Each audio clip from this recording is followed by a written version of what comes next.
දැන් ඉතින් මේ මෙච්චර මහන්සිලා දැන් මෙයා මේ පන්ති ආරව මෙයා යවලා දැන් ඔයා ලොකු නම් කවුරු කරන්නද බලාපොරොත්තු වෙන්නේ මෙයා ආවෙසද දැන් ලොකු නම් ඔයා කවුරු වෙන්නද බලාපොරොත්තු වෙන්නේ මම කැමති ගොල් මහත්තයෙක්. ගොල් මහත්තයෙක් වෙන්න දැන් පුතේ ඒකත් නරකම නෑ හැබැයි ජපානයේ වගේ රටක ඉපදිලා හිටියා නේ හරි දැන් කමක් නෑ කියමුකෝ Sorry boy. Sorry. මෙච්චර මේ අම්මා මහන්සිලා උගන්නන එක උඩල් ලියනවා දැන් දැක්ක. ඔයාලට පුළුවන් ඉතින් හොඳට ඉගෙනගෙන මේ හොඳ රස්සාවක් කරලා මේ රටට සේවයක් කරන්න.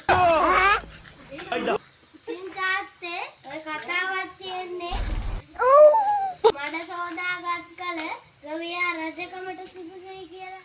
ඒක නිසා මම රජ වෙලා මේ රටට සේවයක් කරනවා. එහෙමද? ඔන්න. උත්තන්‍ය රජ වෙනවද? රජ වෙලා එතකොට ඔයා රජතුමාගේ අම්මා මම රජතුමාගේ තාත්තා. හලෝ. නරකම නෑනේ. සාන් දවසකට බුදුවන්න දේවයන් වහන්සේ.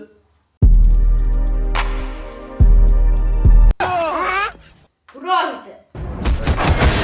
රටේ රජතුමාට උසුළු විසුළු කිරීම සම්බන්ධයෙන් මාගේ පියාද නිතර ගෙදර වැඩ පැවරීම සම්බන්ධයෙන් මාගේ මවද නිතර තරවටු කිරීම සම්බන්ධව මාගේ අක්කාද බරපතල වරදක් කර නැති බැවින් තරයේ අවවාද කර මුදා හැරීමට මා නියෝග කර සිටිනවා.